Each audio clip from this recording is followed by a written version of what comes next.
Concrete Jungle Fitness is it's a concept that I came up with through my lived experience going through martial arts as a youth. I started when I was 14 years old, and trained with lots of different masters, coming up all through the ranks. And then I said to myself, how am I going to preserve this and be able to stay young and strong even in my later years? And so I came up with a methodology and a system of training that I use to stay in shape and that I use to keep advancing and growing stronger through the years. And I share it with other people. So I'm a personal trainer, but I share my personal training with my clients who have the similar goals that I have. They want to better themselves and live the rest of their life as a superhero. Basically, because when you train, when you work out, you become stronger. And people say that you're supposed to live for X amount of years, but when you're healthy, you can do things that doctors never would ever imagine. And then I went to karate. I joined a karate. I started after I got my black belt in Taekwondo. After 4 or 5 years, I started teaching in karate as a form of as my occupation. I started to teach martial arts in a karate gym, a karate dojo in Hamilton. And then from there, I started doing Thai boxing, kickboxing, jiu-jitsu, judo, mixed martial arts, tai chi, capoeira Angola, um, and which I'm still practicing up to this day, right now. My greatest martial arts influencer was my dad, because when I was a kid, he took me to, we'd watch kung fu movies at the drive-in theater when we were kids, and that got me interested in it. And then what happened is we'd watch it on TV at midnight, late night. There was late night kung fu, and then then I started with my friends. We started climbing fences in the backyard and stuff like that. And then yeah, that he always gave me scenarios and ideas of what you would do in a fight situation. So I think that was my biggest influence was my father and how he helped me get that martial arts mind, the right mindset to be able to look at a situation and break it down and see what you can do to get your way out of it or to get around it or to have to deal with it. Short term is we can fortify ourselves. We can protect our own personal space and learn to protect that. That's our castle. We protect our castle. Okay? Anything that happens in our castle, we're gonna handle it. If it happens outside of our castle, then those are things that we can't control. God give us serenity. But if we can control it, then we're gonna deal with it. Okay? So we're gonna try things that we can't control, we let go. Things that we can control, we're gonna take control. That means we're gonna try our hardest. We're gonna learn to fortify our bodies, make ourselves stronger. We're gonna get our confidence up, and we get our confidence up through training, through physical fitness. We're gonna make our body like steel, harder than steel. So when they try to hurt us with steel, it won't hurt because we'll be stronger than the actual steel they're trying to hurt us with. Well, martial arts, lots of times, it's about overcoming adversity. So anything could be happening. You could be in training, you're fighting against someone a lot bigger than you, and you have to find a way. You can't overpower them. You can't beat them in a direct conflict. So you have to find a way around that. So we learn to be open in our thinking, open-minded in our thinking, and we learn to find different ways to overcome obstacles. So with that mindset, we can apply that to other things in our life, and be able to navigate very not easily, but it makes things easier when you have a methodology that works of navigating. So how does it teach us to let go of things specifically? Okay, so when if say I thought I was gonna beat this person up in the gym in martial arts, we're training together. I thought I was gonna beat them up. but they're a lot tougher than I thought they were. So now I have to find another way to win the situation. I have to let go of the idea of coming at them straight. And I have to think of another way, which is probably going to be indirect. So I have to let go of the methodology that works for me normally, and I have to find another way, which is indirect. So letting go is finding a way around things, and it's a literal translation in martial arts.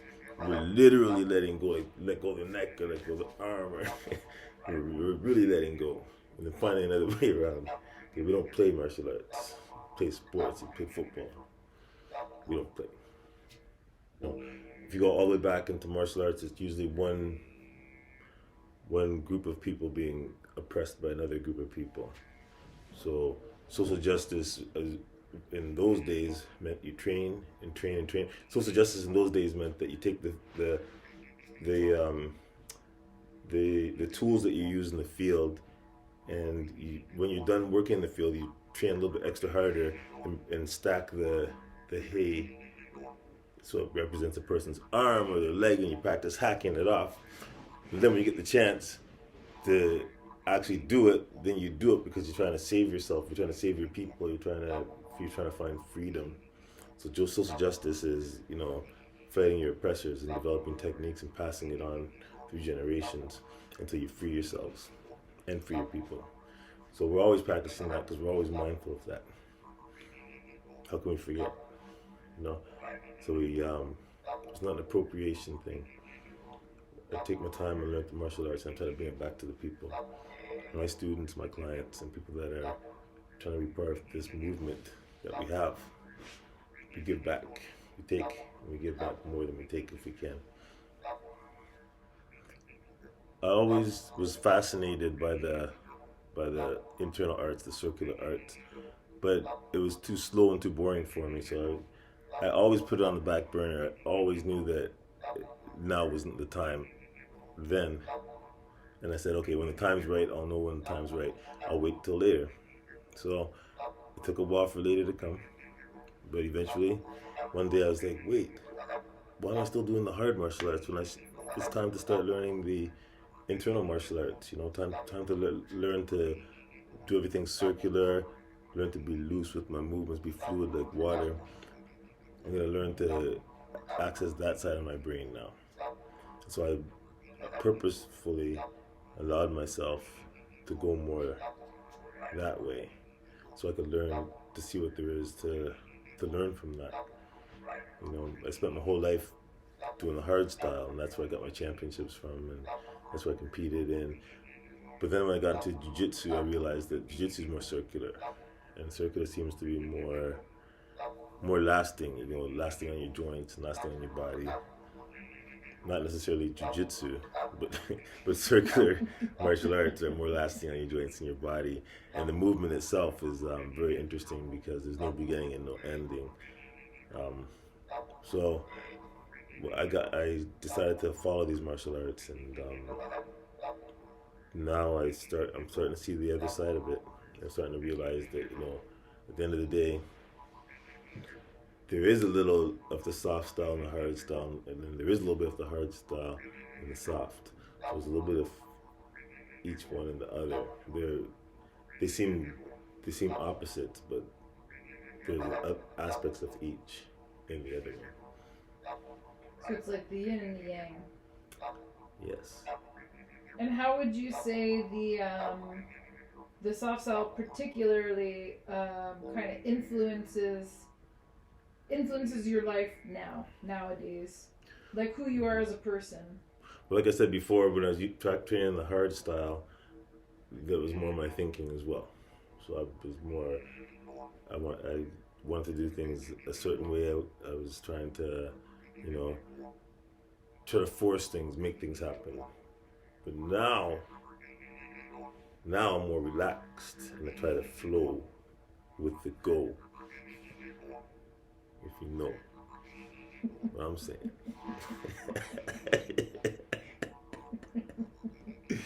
Right? Rushing into things is not the way. Right? Take your time. Breathe. If it doesn't work, find another way. Everybody has both styles. We both We all have a hard style. We all have a soft style, and we all need different things at different times. You know, so as a teacher, as a coach, it's my job to find out when you need that extra push, and to provide that for you. As your coach that teaches you on an individual basis, it's my job to watch you until you respond to the stimuli and what we're working on, and to find out the exact right time that it is needed for you to get that incentive to do more, or when it's needed for you to slow down and do less. So once again, we're always searching for the same thing: balance. Balance is key, and that's why it takes two sometimes. You can expect to come to our big party April 1st, and it's no April Fool's joke. This is for real. Concrete Jungle Fitness. And the concept is, as I've been a trainer for a long time, lots of the equipment that I use, everybody wants to use the same equipment that I'm using when I'm training them. So I said, why don't I just put it on a store and give people access to it? So I have a store now within my website, Concrete Jungle Fitness, where you can buy equipment that I use for training. You can get heavy bags, speed bags, double end bags.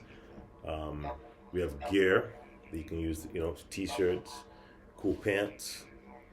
We got tights, bathing suits, concrete jungle gear, computer covers. You wouldn't believe it. Go on the website, concretejunglefitness.ca, and check it for yourself. If you see anything you like, holla at me.